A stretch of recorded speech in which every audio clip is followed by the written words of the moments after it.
Hello and welcome to Learning from Lauren. I am Lauren, your host, and today we are going to talk a little bit about your travel history and how this might change your focus on what you are going to be selling. I'm just making sure my mic is working. Today, when you're becoming a travel agent, a lot of times you get stuck in this. I'm going to sell everything, and I'm going to have all these clients, and I'm going to sell all these different trips. And that sounds like a lot of fun because you might want to go here, you might want to go there, and all these other places. But you haven't been to a ton of places. And that's why your travel history is so important. Thinking about the places you have gone so far in your life and what are those memories that you have with those places. Because when you're planning vacations, you're talking about the memories, and a lot of times the most important memories that people will remember in their whole lives. So when you're picking out what you have done in the past and what you're doing now, you want to make sure that when you're picking what people love the word niche, what you're going to be selling, you want to start off by picking like a few things that you can sell and get really great at. And then as the years go on, continue to sell. And I will say that when you're selling things like cruising, it's very hard to say, like, I'm only going to sell one cruise line. So for something like cruising or even all inclusives, you kind of have to know like most of them, not all of them, but you need to know like about them. Like you'll need to know about sandals. You'll need to know, about A&R resorts and things like that. You just need to know about different all inclusives. All inclusives is not my thing, so I'm not the person to ask about that. But if I think about like my travel history was we were we lived in the East Coast and we did a lot of East Coast things. So in the East Coast, we would drive places in the East Coast. We would go skiing. So we would go a few states away, go skiing. Then we would come back to home. We would fly to Florida once or twice a year. And that was pretty much, and all the other vacations were pretty much driving vacations. Now, when I was in high school, I had a few trips that I was part of. We went to California, we went to New York, we went to DC, so those types of things too. So, like, I had that. And then as I went to college, I had very odd majors. But all you need to know is that I ended up going to Russia. So I did go to Russia.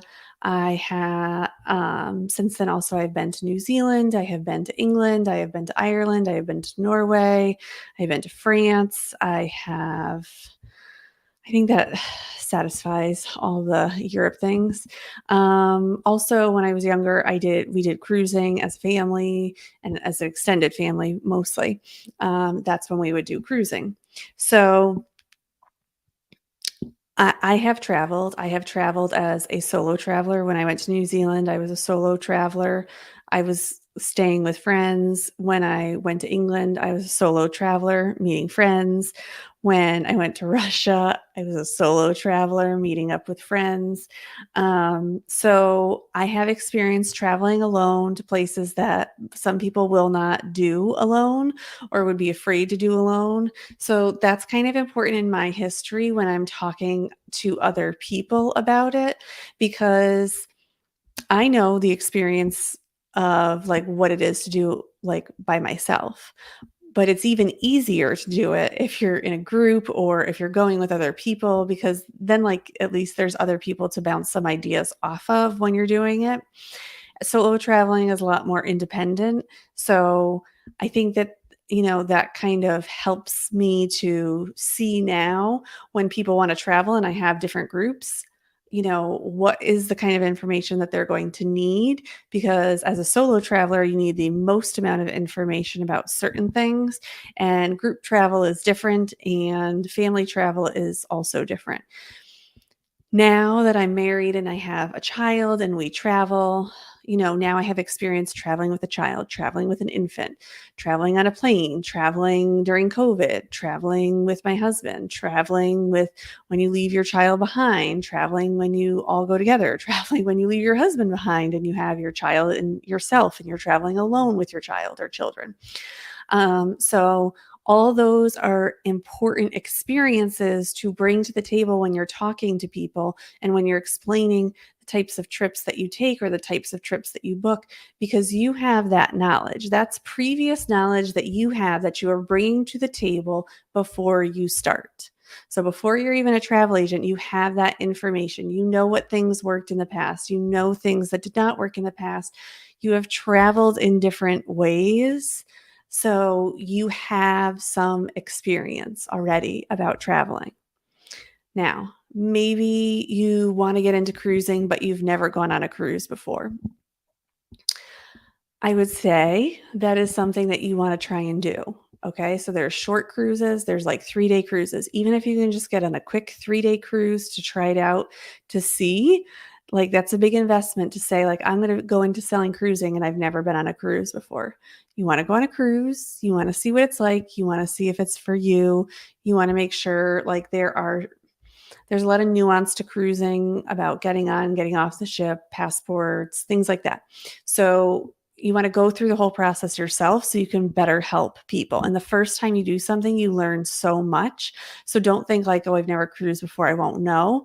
It doesn't matter. The first time you do something, especially now, if you're like, I want to become a travel agent, you're going to be hyper aware of things when you're going on this trip. Ooh, sorry, I have a glass desk. So if I hit it with my ring, it does make a noise.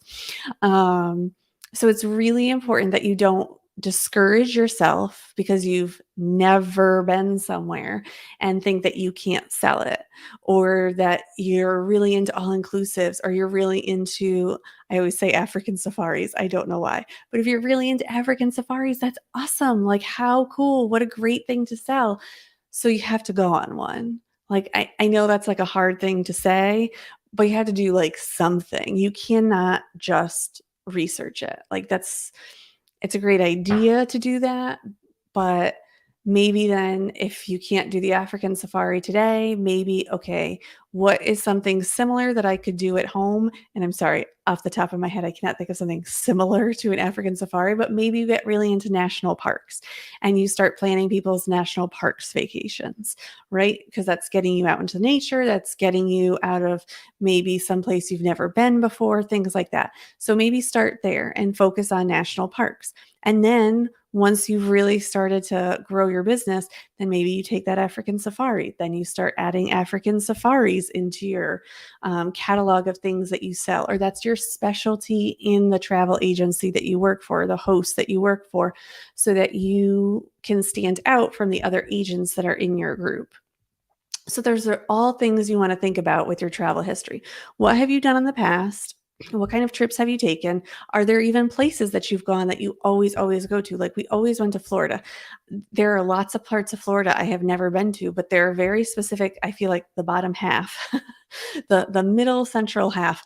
I really know a lot about that because we went all over there, and it wasn't just to Disney, it wasn't just to Universal. We went everywhere in Central Florida. So like, I have a lot of knowledge for that, but I don't know a lot about Miami. I don't know a lot.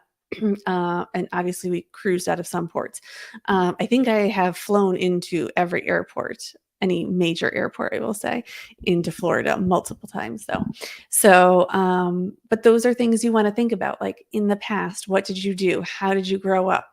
Maybe you didn't travel at all as a kid, and maybe that's something that you want to help people understand, is that, when your kids are young, you really want to start them traveling, and like, don't you want to have your kids see that travel? Or did you grow up and you never had anyone that traveled with you and you just want to travel? I'm here to help you. So there's all those types of things that you could think about.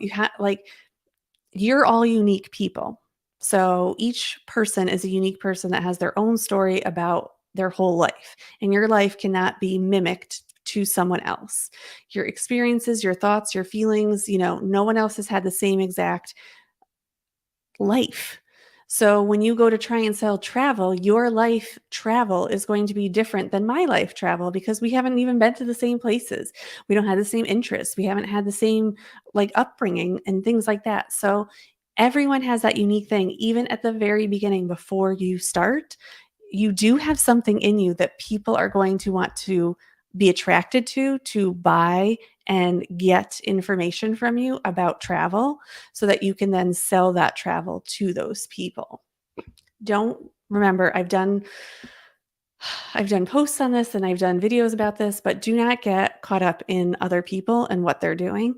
You do what you do and you do what you think is right. And I promise you it will work out. There is learning. Sorry, that was my watch, in case you were wondering. I'm trying to leave everything. I'm just filming at a weird time of day that I don't normally do. So you can do this. You've got this. You can do it. Your uniqueness is yourself. So don't hide yourself because you are unique in your way. And you should be happy that whatever it is that has happened to you will help you to sell travel. You just have to think about what you've done, what has happened in the past, and how you want to help people in the future. All right, that will do it for today's show. I hope this helped you in becoming a travel agent. We are going live every day in July to better help you. You can also follow me on Instagram, Learning for Lauren. And if you like this video, if you could like, subscribe, and hit that bell notification so you know when we're going on, that would be great. And I will talk to you next time. Bye.